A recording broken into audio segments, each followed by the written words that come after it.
Hey everybody, welcome to the Addiction Unlimited podcast, where you get to learn everything you want to know about addiction and recovery. I'm your host, Angela Pugh, co-founder of Kansas City Recovery, life coach, and recovering alcoholic. To learn more about me, you can listen to episode 0 on your podcast app or find us on the web at addictionunlimited.com. Hello, my friend. Welcome to episode 221 of the Addiction Unlimited podcast. I'm your coach, Angela Pugh, and this is a coaching podcast. I'm a life coach, a recovering alcoholic, and an entrepreneur. And since I got sober in 2006, I've dedicated my whole life to a journey of learning and personal development. I've made literally almost all the mistakes you can make. I've gone broke, destroyed my credit multiple times, had a car repossessed, relationship disasters, almost drank myself to death, almost killed another person. I've been selfish. I've been the bad guy in many of my relationships. And we do this show together every week so I can give you the inside scoop on what works and what doesn't work, so you can get control of your life back. And speaking of getting control of your life back, remember our Dry July event, 30 Days to Wellness, starts in just a couple of days. July 1st. This episode comes out on June 29th. July 1st is just 2 days away. Get signed up for that Dry July event. The whole point of this 30 Days to Wellness is to take the pressure off the drinking or not drinking and to focus on building the skills you need to lead you to successful sobriety. Now, the sober part is important. I want us to do Dry July, but the way we're going to do it is we're going to focus on super simple, fun activities. Each day, there's going to be an activity that you're going to follow through on. Some of them take 4 seconds. Some of them might take 2 or 3 minutes, but it's all easy. And we're just going to show up, be together, follow through, celebrate our victories, and be sober at the same time, because those are the foundational skills you need to build real recovery that's sustainable and long-lasting, and to have fun. You guys, you have to have fun in your sobriety. If you're not enjoying your recovery, you will not stay. You will go back to your old life. If your old life was more fun, you'll go back to your old life. So it is so imperative that we learn how to have fun as sober people, and that takes action. So get signed up, addictionunlimited.com/Dry July. Or if you're in the Facebook group, let me know in there that you want to join. I'll help you get signed up. addictionunlimited.com/Dry July. Now, let's jump into this episode today because this is fantastic. We have Michael Thurman joining us. Michael has been a part of the Addiction Unlimited Facebook group for a couple of years. He's also been a part of my Sober Society membership community for a couple of years. And in fact, I think he was one of the first people to join the Sober Society. And the Sober Society member community was born from coronavirus. Like, that's the truth. Because when coronavirus first happened, I was doing online meetings every single day through our Facebook group because all the in-person meetings shut down. Nobody could go anywhere. And we have to have support, you guys. You hear me harp on it all the time. We have to be connected to other like-minded people. So I started doing meetings every single day. And in those meetings, what I was hearing, everybody was saying, I need more, I need more, I need to be focused, I need to be learning, I need to be in action. And I knew at some point I was going to start a membership community because I feel like it's such a great way to connect and support people and educate and have fun, right? All the most important components. But I didn't know that I was going to do it on the fly. And it's from those free meetings that we were doing every day in Addiction Unlimited Facebook group that I was like, you know what? Let me just launch this thing. Like, everybody is craving something. Everybody needs a place to gather and be together and really get some education and be actively working on recovery. So I threw together the Sober Society membership, and it's been phenomenal. And Michael has been a member literally from the very beginning. And we talk about that in his episode a little bit too, because I didn't realize he had been around that long. He's watched all the evolution of Sober Society. We have multiple online meetings every week, and he shows up. He supports other people. He's so active in working on his recovery and enjoying his life. And now he's 2+ years in, and he's going to give you the most beautiful, almost plan. You guys, you want to take notes on this one because he breaks down all these things that he has done to reinforce his recovery and make it so powerful. And it is like a how-to guide. I'm telling you, you can follow everything he says that he did, and you will build good, sustainable recovery also. So I love you guys. Get signed up for Dry July, addictionunlimited.com/Dry July. And let's welcome Michael. Oh, ladies and gentlemen, this is super exciting. If you are in our Addiction Unlimited Facebook group, you will definitely have seen these posts. Most of the time, they always say 1440. What is the other part, Michael? You always put something else. Much love. Continue on. Continue on. That's the one I was looking for. Continue on 1440. I'm so excited. You guys know I love to have our actual group members on to have conversation. Certainly people that have been a part of our group for a long time, and we really get to see that growth and see people's lives change and evolve. So this is an incredibly exciting conversation for me. Let's take a minute and welcome Michael Thurman to the show. Hi, Mr. 1440. Thank you for doing this with me. Hello, Miss Angela. It's an honor to be here, most definitely. So let's start with, tell everybody, what is 1440? Well, 1440 is basically the number of minutes in the day. So a lot of people will come across 24 hours in a day, one day at a time, depending on the method of your recovery, 24 hours at a time. So I don't know. It's just my little play on words. I kind of have a quirky little sense of looking at things. So yeah, it's just something that just kind of stuck. I played around with it when I first became a member with Sober Society. I played with a couple of different ones, and that one just stuck. Yeah, I love it. I think it's so encouraging too. Like the consistency of it, I think is really encouraging. So one of the things that I want to talk about, you are 2 years plus sober. And how long have you been in even just the Addiction Unlimited Facebook group? Like, I know you're a member of our Sober Society membership, but how long have you been in the Addiction Unlimited group? I'm going to go for April of 2020. Like just after things shut down, I was looking for another venue, another resource for just, because AA shut down. AA was my go-to. And once, the craziness hit, so I was looking for another resource, and I came across it. I can't remember because the fog was still there. It was early in recovery and everything was so, I don't know, I just clicked, and things just naturally, organically occurred as I progressed through the website and then came across the Sober Society. So I'm going to say, roughly April 2020.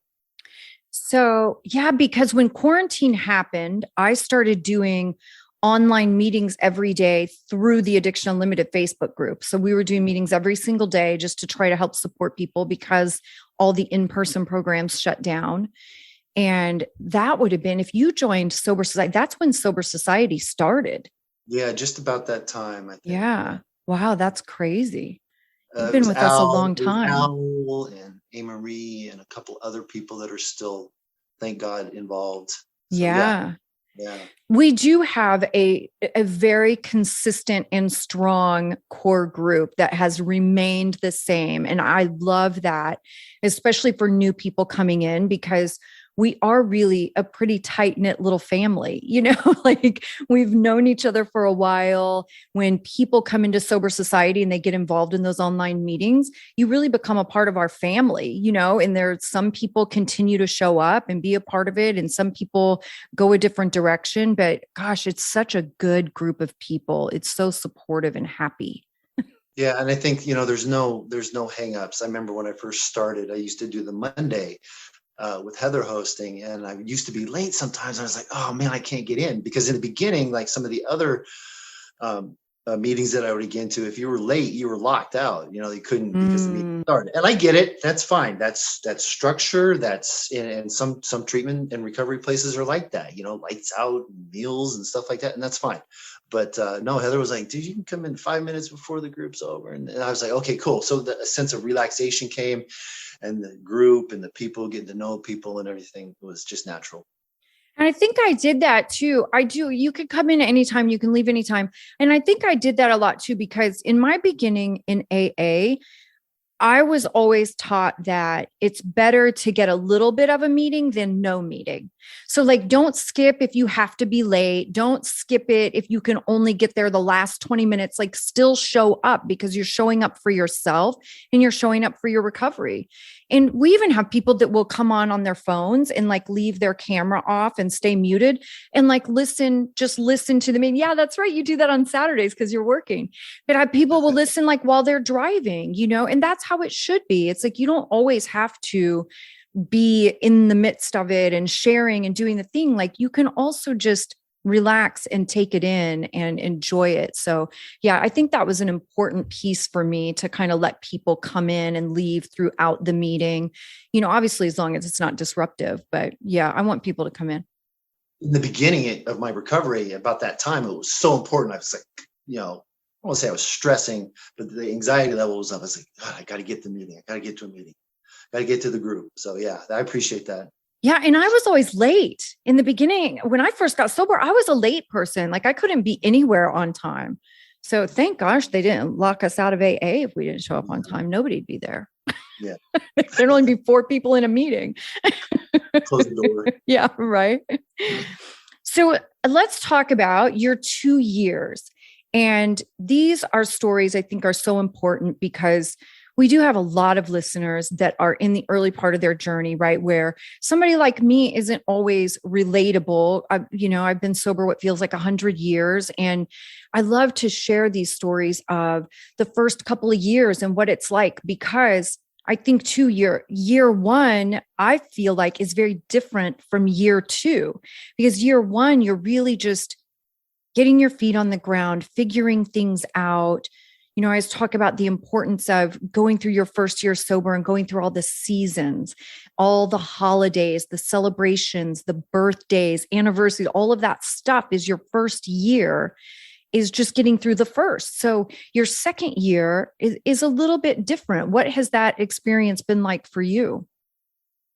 Well, first of all, Angela, I'd like to kind of precess my 2 years now. I do have several stints with sobriety since 2010, roughly. And that was legally enforced from a DUI. So I had to go to an outpatient treatment. I went through, back then, didn't really care. Just wanted to get my license back, the standard thing. But I went through treatment and I got some good stuff out of it. I got some good, stuff about myself I would have looked at, deep dysfunctional stuff, family stuff. Why do I drink? Triggers, thinking errors, all that kind of stuff. And then once I got out and got my license back, I went on a rampage.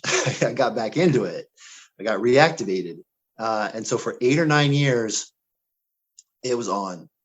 It was on. Fortunately for me, I fell into a bit of good luck, didn't have to work, and it was on. I was 12 hours driving, bars, go to another bar, pass out in a parking lot.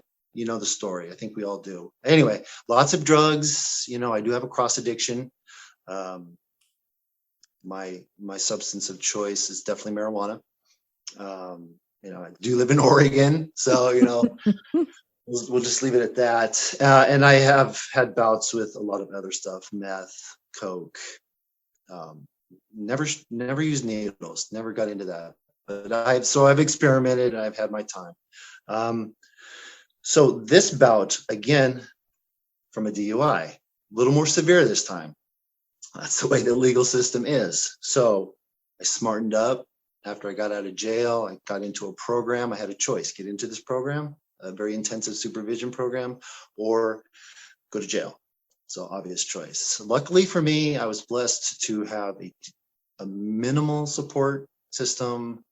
I had to go to outpatient treatment again, got a little more involved, a little more about thinking errors and just the whole realm of it, relapse prevention and everything like that. But I took it seriously this time. I got my version of a higher power. I took AA a little bit more seriously. I took my recovery and sobriety and the things that it had to offer. And people have noticed it. The people that were involved in my supervision noticed how sobriety has worked for me. So I've taken it very seriously. I've taken it to the point where I'm fixed in my routines, but at the same time, I've remained flexible. So, sometimes life intervenes, right? Mm-hmm. I have to be flexible. Okay. I can't do my morning workout, mobility, yoga, whatever I do in the morning, at least make my bed. I really simplified this round with sobriety. Don't overthink it. I have a tendency to do sometimes, especially with what I do in the service industry. I try not to multitask my recovery. I try to do, so you said something in a podcast about taking small steps, taking on small challenges at a time. I call them increments, but I find that it works for me in my recovery. Okay. Where when I was active, I would just jump all in, Mm-hmm. no testing the water, just jump in. Now I think before I act, and again, I think before I act. So I've taken it a lot more seriously, and I've really reaped a lot of benefits, especially health-wise. Yeah, for sure. It's amazing how much you change. And in a lot of ways that you don't really think about when you're getting sober, right? Because most of the time when we're getting sober, you have so many like pressing issues that you're thinking about and obsessing about, and your anxiety is super high and your fear is super high. And you don't even think about all of like the wake of your recovery and all the different ways and areas of your life that are going to be changed. Yeah. I found, the one thing that I'm really glad that I do have is that I have an awareness, and that awareness leads to clarity. That clarity for me leads to alternatives, and those alternatives give me a freedom of choice. So, there's a lot of things I would have never thought like that 2 years ago. Mm-hmm. Yeah. You know what I'm saying? Yeah. People in the group, people in the Sober Society group, like you said earlier, you don't have to contribute. You can just sit back and listen. And I have pulled so many things from AA, from Sober Society, from other venues, and applied them to what worked for me. And again, I would not think like that if I wasn't sober. If I didn't have you, I got to give you kudos. If I didn't have your podcast, if I didn't have the resources that you have provided me that I have chosen to use. Yeah, it's a good run though. I'm enjoying it. Yeah. Oh, it's so good. So many rewards. I like to bring the energy. I come in and people look at me like they're all worn down. I'm like, dude, you're in your 20s. I'm in my 50s. Come on. Be glad. So, yeah. It's been challenging though. I was just going to say that. What would you say has been your biggest challenge? Every day. It's an effort. I say this every Wednesday. I'm always efforting. It's not languishing, but it is an effort. I have to be mindful. I mean, there's so many, I'm still, even though I'm 2 years plus, I'm still trying to get those synapses in my brain to go with the body, and I'll use a lot of things that you say for people that are listening that Angela was saying in her podcast. I'll use a lot of stuff that she says. Take action. You can't get results if you don't take action. So I just find that every day is an effort. I got to be mindful. The way that I commute to work, I go by 4 bars that I used to frequent, and I just look at them. And sometimes, God, man, summertime's coming up. They have cold beers always. The kegs are always getting changed out. But I'm like, nope. I start thinking, thinking properly. I don't let the committee get involved. And I'm just like, no, you got a good thing going here. Well, my thing, and what I tell like all my clients to do is like flip off the liquor store or whatever. Like that's what I did in my early sobriety. Like I literally would be flipping off like every liquor store, like not today, pal, you're not getting me, like I really would do that. Or in my head, I'd be like, F you, dude, you're not taking me down, but like that was part of my action in really keeping the clarity that is my enemy. Right. And now it's so funny because a lot of my 6-week clients, for sure, because we always talk about this, like they'll text me pictures of them like flipping off the liquor store, flipping off the beer aisle in the grocery store, but it really does work. And people think I'm crazy, but it legitimately works because it does keep top of mind what your goal is. Right. And the goal is not to go in the liquor store. The goal is to get past it and leave it a part of your past. I just turn the other way. I'm just like, no, talk to the hand. Yeah. That's perfect. Yeah. And it is, you're right. Like I think about this too with, because I talk all the time about like my food and exercise journey. Right.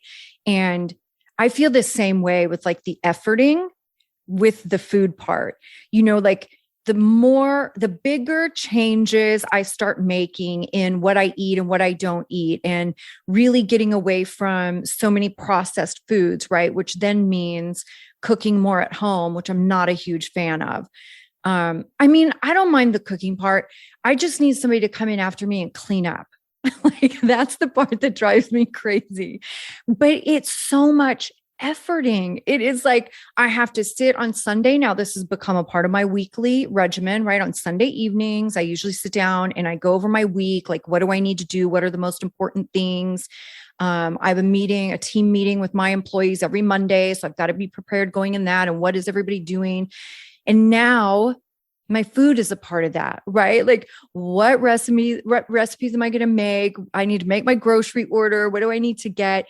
And I think it all the time, like, oh my gosh, this is so much freaking work. It is so much. It is. And for you, yes, definitely. For me, I'm a chef and I work with food all day. So I work in a hospital. So I've had the opportunity to really take food and my health seriously. Not that hospitals provide a lot of help sometimes, but the way that I eat, you mentioned the processed foods, lived on it.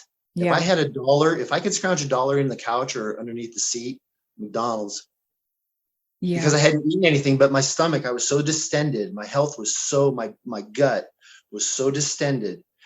But I could still eat a processed hamburger. Mm-hmm. It wouldn't feel good, but I knew I needed to eat something before I got back to drinking again. Right. So anyway, so the way that I look at food now, I eat clean, I hydrate. My fitness routine is really gotten me back into, I just wanted to be able to get up on my own. That was the goal. Mm-hmm. And I've gotten there and a little bit more. But when I saw a doctor, I've had teeth fixed, I've had medicines prescribed to me. All that's gone now. From eating well, from taking care of myself, from functional fitness routines that I've adopted. And if I don't have that as part of my morning routine, Michael's a grumpy man. Mm-hmm. Yeah, I've been walking with another one of our Sober Society members who happens to be in Kansas City where I am. And she and I have been walking. I have this it's like 4.5 miles hike that I do. And there's a couple of inclines that are pretty crazy. So really gets your heart rate up. It's so fun. And I was just telling her this morning, we were walking and I was just telling her, I was like, it is so amazing to me how incredible I feel on the days that we do this walk. Like it is so good. It sets the rest of my day up so beautifully. And, people get frustrated with how much work sobriety takes in the beginning too, because it is a lot of effort. You really do have to put a lot into it. But the truth is, that's the truth with everything, right? It's the same thing with my business. It takes a tremendous amount of work in planning and dedication and sacrifice to build a business, more or less multiple businesses, right? And to have a podcast and take care of the groups and employees. And it's a lot. And I love to put in those terms and bring up other examples because I don't like that recovery gets this bad rap. Like it's the thing that is so hard and takes up so much energy. But the truth is, anything you're doing in life, especially with great rewards, is going to take great effort. And it's worth it. So worth it. It's all worth it. You mentioned something about, day one. I had that for a long time and I just couldn't stop. But then again, I didn't have something hovering over me like the law, which is a great motivator. But now I'm on my own. Now I'm out of treatment, off any legal probation. I'm all on my own. So now the real test begins. And I've talked to a couple of other fellow members about this, now the real test begins.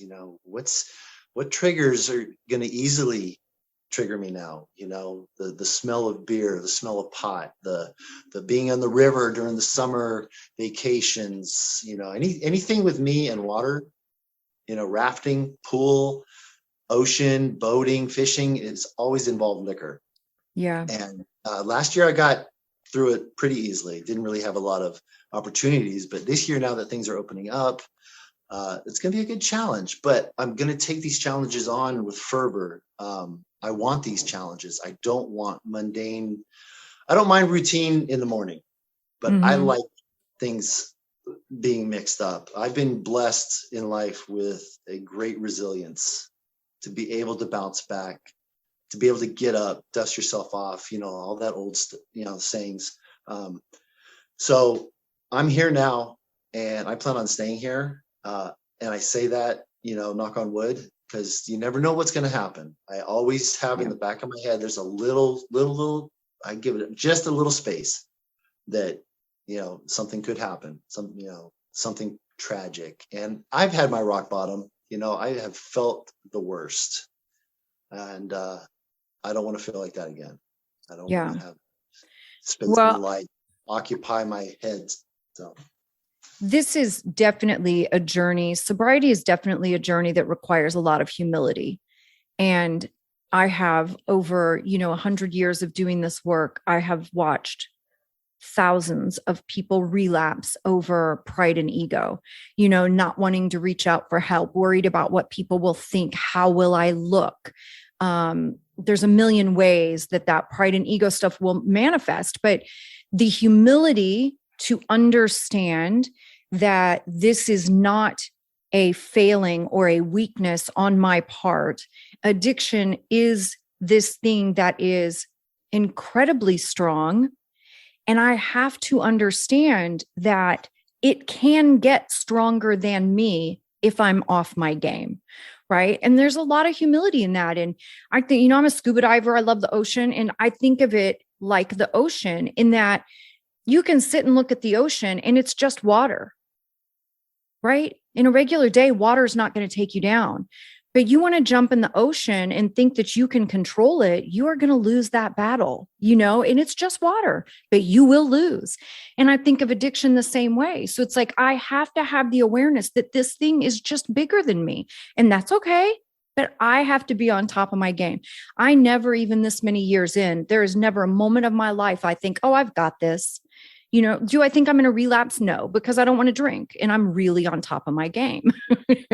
But my effort is in staying on top of my game and keeping it fun and enjoyable and staying connected, right? Because the minute I think I don't need to do stuff for my recovery, that's the minute that addiction is going to start getting stronger than me. Like I was saying earlier about thinking before I'm acting, I do that with my recovery. I think about things that I'm going to drink. I find myself when I go out to restaurants, is there any alcohol in that? There could be a wine sauce, even though this is why I know the alcohol gets cooked off. That's all great and fancy, but I do this for a living. So anyway, I just don't want it. I don't want I like mocktails. I'll take a mocktail. But I won't mess with even non-alcoholic stuff. I just don't want it. But other things that, have really been affected by me personally is my health. I have nerve issues from swelling in my ankles and my feet. Luckily, my liver survived. I do have a lot of family history with alcoholism. but I came out, I don't want to say unscathed. I fell down one day. I woke up the next morning and now my shoulder is all messed up. I had a black eye, woke up in the ER with 12 stitches in my head. Wow. Yeah. So I've been beaten up, but I'm blessed and thankful and grateful every day that I'm where I'm at right now. I'm at a good weight, good health. My teeth are all good. You never think about oral health. You never think about the Absolutely true. Yeah. I'm addicted to pedicures now. Every 6 weeks, I got my little lady and she gets in there with her knuckles and just gets in there. And I'm just like, Oh, I love that. That's a good relaxing thing. Foot care is important. Self-care, never heard of it until this whole pandemic started. And I really became mindful of it. It's okay to get a pedicure. It's okay to soak your feet. Yes. It's okay to, for a man, men get this machismo stigma stuck with grooming and self-grooming and taking care of yourself. So 2 years ago, not even. I've had people ask me to sit on the other side of the bar. You smell. It's just total 360. Just like a picture. My case manager, when I graduated from this program, sent me a picture of the day I got out of jail. I should send it to you. Oh my God. Wow. It's night and day, huh? Horrific. Yeah. So, yeah. Yeah, it's crazy. And the liver is pretty miraculous. Like it can do an incredible job of regenerating and healing itself. And not to say that we don't damage it, because who knows? And, I don't know what's going to come up. I mean, I smoked for 20 years too, smoked cigarettes, and who knows what might come up later in my life. I don't know, but I know that for me at this stage of the game, I want to be doing as many things as I can to care for myself and rejuvenate my body, because I did abuse it to death for a very long time. Yeah. But I think the biggest thing for me right now, so I don't want to call it a resolution, but I made an intention for myself this summer is to do different things. Now that things are opening up, I can do this, like I can go to parks and cause I bike, I commute by bike and public transit. I don't drive. I want to go out and I want to learn how to throw a hatchet, so I have all these goals and all these things that I plan on doing this year, and it keeps my mind busy. It keeps the boredom from creeping in. I go out and work in the yard when my mind starts to think about drinking or what I'd be doing right now. 2 years ago at this time, I'd be on a bar stool, so I find it, but I find it challenging too, which kind of invigorates me to do those simple things. Go do your laundry. Go do those domestic stuffs around the house. So I'm finding this journey really enjoyable, and this summer is going to be different. I'm going to take on new challenges, this being with you being number one. So I'm enjoying it, and just the opportunity to meet people and do some sober activities. And I'm looking for activities here in Oregon that have those sober recovery AF groups, and I don't see anything out here in Oregon right yet, but I'll keep looking. But it's going to be fun. I'm really looking forward to it. On my radar is probably making sure I stay out of risky situations. Sure. Because I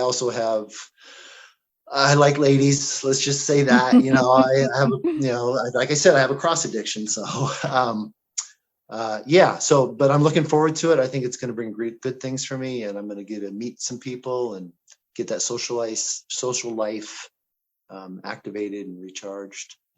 Yeah, for sure.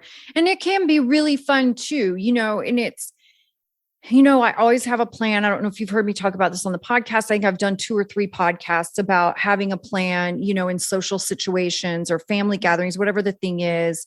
Like I always drive myself, no matter what. I always have my own car. I decide before I ever get there, I make a decision how long I'm going to stay. So as soon as I walk in and I'm like giving hugs to everybody and saying hello, I'm also immediately telling them I won't be staying long. I'm like, oh my gosh, so good to see you. I don't have very much time, but I'm so glad I get to hang out for just a little bit, so I'm already creating that expectation that I'm going to disappear shortly. I can be also mindful of like who I will sit next to. And I know that sounds silly, but Like I'll go meet some of my drinking friends. I really love baseball. I love the Kansas City Royals. They're amazing. It's one of the most beautiful ballparks in America. I have a little obsession with ballparks. So I'll go meet my drinking friends to watch a ball game, right? And I usually will stay 60 to 90 minutes. 90 minutes is really my cutoff point. But one of my buddies has one of his friends who gets really obnoxious, in like a few drinks in, and I'm a girl, right? Like, I don't want some obnoxious drunk dude, like putting his arm around me or trying to touch me, or I don't want any of that, So like, I won't sit next to that dude. Like I make sure, and I'll tell my buddy, I'll be like, dude, listen, when we get like, will you just save me a seat? Like, don't put me by that dude. I don't like that dude. Like he's nice, but I don't want to sit by him. It's like, I just play it through in my head and I have really healthy boundaries. And I protect myself above and beyond everything. And if it gets uncomfortable, I will bail in a split second. I don't care if I look like a weirdo. I will fake a headache and leave faster than you can imagine if I get uncomfortable. And that's how you stay safe. I think one thing I adopted from you is definitely no matter what room I walk into or whatever area, whatever atmosphere I walk into, I'm always looking for an exit plan. Yes. Because, it's not like you're going to go someplace and do a recon and figure out and then come back, 5 days later. Right. I'm always looking for just, okay, where's the water jug? Where's the bathroom? Where's the door? Where's the back door? I always try to make sure that I don't get pinned in between wall and people. Yeah. Stuff like that. Just because, because sometimes people tend, like I've been in places where people will walk by me and their martini glass is coming by and they're walking by you. And I'm just like, see, and it's those things. Those are the kind of things that you can't necessarily think of in advance. Yeah. Like you don't know what little things, you also don't know what feeling is going to be triggered. Like, again, I don't have any desire to drink. So I don't worry about something triggering me and making me want to drink. What I worry about is something making me feel some type of way. So I can get a little nagging, like feeling left out. Like when I see all my buddies, like cheersing their shot glasses, like those little moments where they're bonding, I can get a little tinge of being left out. And if that feeling gets too big, I'm going to go home. I'm not going to sit there and be in the midst of it. I also almost always will have one of my sober friends that I'm texting with, that I can connect to if I have a moment of discomfort, because maybe it's anxiety, maybe it's that little feeling left out kind of thing. Maybe it's just my group anxiety because I have major anxiety in groups of people. Like any number of things can be triggered that will just make me really uncomfortable. And that's when those boundaries are so important. And again, the humility, like having the humility to be able to leave. If I need to leave, I'm leaving. Because I am protecting myself above and beyond anything. I'm not going to sit there and go, oh, I can handle this. I'll be okay. This is no big deal. I'm not doing that. I don't care if I look like a crazy person to everybody else.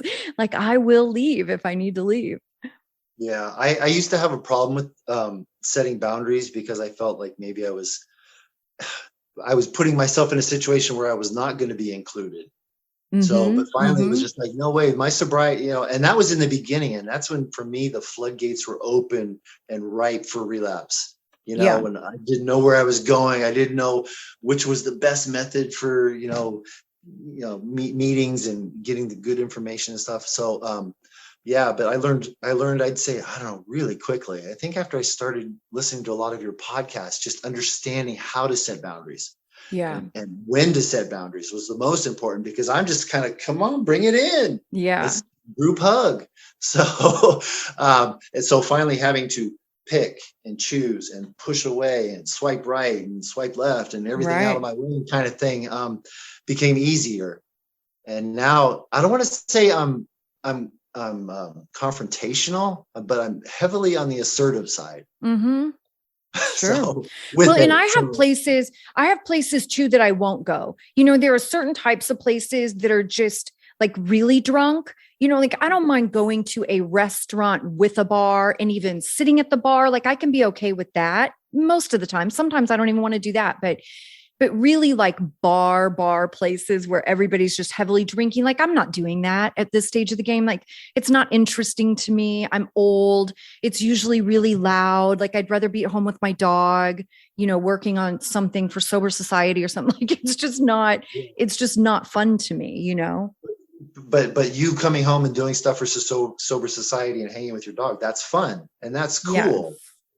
It's just where we get, and I'll just use you and I as an example. We're both in our 50s, almost in our 50s. Sorry, I don't want to rush it. I'll be 50 in June. Yeah. I don't see a problem with coming home early and going to bed early and just wanting to do nothing when it's okay to do it, and you say it a lot, you have to forgive yourself. You have to give yourself permission. And so I don't struggle with it, but it goes through my head consistently. Okay, this, and then everything gets sorted out properly. And then I'm in a good space. So you know what the shift is for me was, especially because I was a night person, right? I was a nightclub bartender. So I literally get up now at the time I used to get home from work. 4:30, 5 o'clock used to be when I was just rolling in from work. And now that's when I'm getting up making coffee. But the shift was my life used to revolve around the evening time and what I was doing and where I was going. Now my life revolves around the morning time. So I love being in bed early. I love having my little routines. I can't wait to wake up and get dog kisses and take him out and make coffee. And like, that was the shift. It went from preparing for the night to preparing for the morning. Yeah. That's a good life. It is. It's a good life. I like getting up early. Well, and I think once we start our careers or whatever we're going to do in life, definitely we get that shift to being responsible, and then most of our responsibilities occur during the daytime, which means we have to change our whole shift our sleep cycle and stuff like that. But I enjoy it now, and I'm fine with that. I don't want to be 20 again. When I do my fitness, as long as I get in a certain zone with my cardio and I know my limitations on weight and movements, it's a win-win for me. Yeah, for sure. Yeah. How would you say, because you are service industry, like you said, you're a chef, how would you say your recovery has changed your life in the professional sense, or has it? Oh my goodness. I don't, well, let's see. When I used to roll like sushi or burrito or anything that needed dexterity with the fingers, I was always shaking because I didn't have my vodka bottle in the freezer before I left for work in the morning, so I was shaking, waiting for brunch shift to end so I could go get a drink. But it's given me more focus. It's given me definitely a lot more energy, a lot more motivation. It's given me more clarity. It's just, I was always good at what I did or what I do. I could always cook. I could always use a knife very well. I could always properly cook to correct temperatures and stuff like that.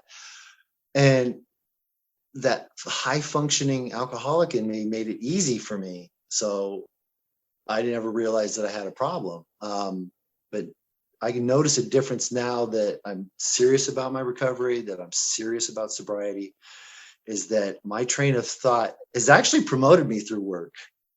So not so much financially, but responsible wise, which is fine. But I'm at a point now where I'm like, I don't want more responsibility. I want more money. Well, I was going to ask that too. Like, have you noticed, have your ambitions changed as a result of your recovery? Because mine definitely did, right? Where, I was a bartender forever. At some point in my sobriety, I knew I didn't want to be a bartender forever. It was the greatest job, but I started wanting to grow up. But my dreams and aspirations and ambitions changed significantly through the course of my recovery. And I guess because my self-esteem and my belief in myself changed too.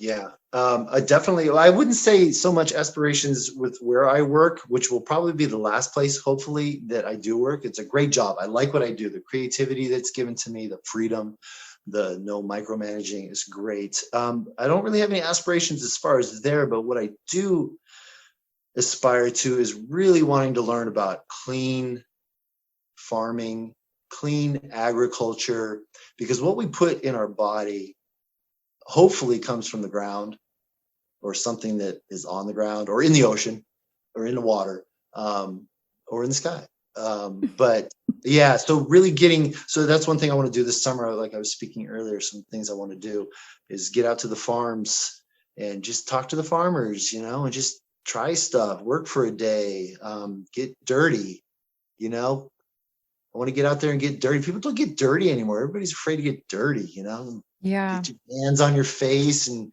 handprints and stuff like that. So yeah, and then distributing it to I'm a big advocate for service. I'm a big service guy, and I volunteer at Meals on Wheels, Mhm. which is at a local senior center here in the city that I live in. And so, no hungry senior is the motto. And so even though it's not a lot of food because of budgetary and stuff like that, it's still important for me to be of service. It gives me great feeling to know that I'm doing this, and service is important for me. Even when I make those little posts on Instagram or Facebook, that's a way of me reaching out to anybody.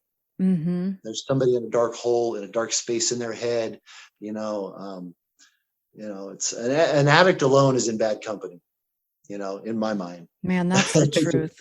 um, so, and I really hate to see people, go to their dark room to develop negative thoughts. It's a little photography pun there kind of thing. Yeah. But anyway, yeah, so it's just, and that's my little contribution to people in recovery, my recovery. It's not a lot, but right now it's what I can do. And hopefully somewhere down the road, I can maybe do a little bit more. But 2 days a week, my days off, I can do something of service, and then that's it. Love it. So yeah, I just try to be involved. I'm not asking for anything. I don't need an answer. I don't need a like. I don't need a friend request.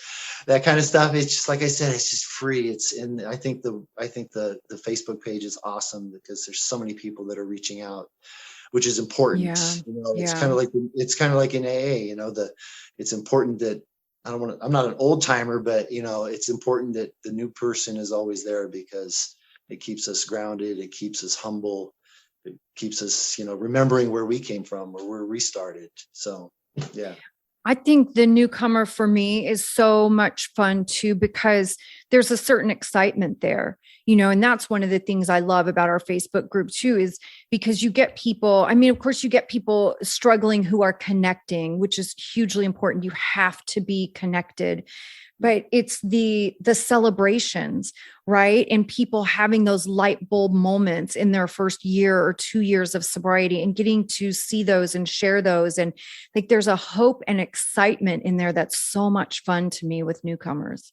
Yeah. And I think the one thing that you've really been mindful, and you and your staff have expressed through the Facebook page, is that, you're reaching out. People reaching out for help is encouraged. We need you to reach out for help, because not only does it do us good, but obviously it's beneficial for the person reaching out. And I think that people are grabbing that message. I think there's more out there that are just afraid to take that one little, you don't have to show your face or anything like that. You just have to show up. Just show up. That's right. Okay. Last question. Favorite question. What's your favorite thing about being a sober person? Wow. I'm definitely going to have to say the opportunities that have been afforded me. Number one, the redevelopment of the relationship with my mother. Still a work in progress, but the door, I'm going to say halfway open. And just everything kind of just, vines off from that. Just, some of the healing that I've been able to do with old non-drinking friends, the healing that I've done with my body, and the things that I have to look forward to. I love looking forward to the summertime coming up. It gives me something to look forward to. It keeps my mind busy because I'm a planner. Like when I go on, especially now that I bike, I have to plan, I have to pack appropriately, I have to look at the weather, that kind of stuff. And I enjoy that kind of stuff. Keeps me busy, keeps my mind from going elsewhere. And just an outlook on life. I wake up, I may not be the most jovial and on fire kind of waker upper, but I'll get there. But waker upper. But the opportunity is there for me to get on fire, get up and do my morning routine, make my bed, have my lemon water, and stretch for 45 minutes. Yeah. I have to get up early, but yeah, it's worth it. So. Well, Michael, thank you again for being willing to come on and share your story with us. It's been such a joy getting to know you over these last couple of years and having you in meetings, and always a ray of sunshine in our group. Like, I just appreciate that more than you know. Thank you very much, Angela. I most appreciate everything that you do for us, and I hope you have a great weekend.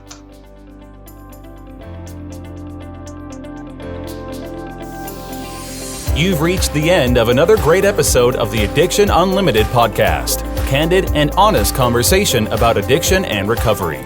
Be sure to visit us at addictionunlimited.com to join the conversation and access show notes and links to everything we talked about.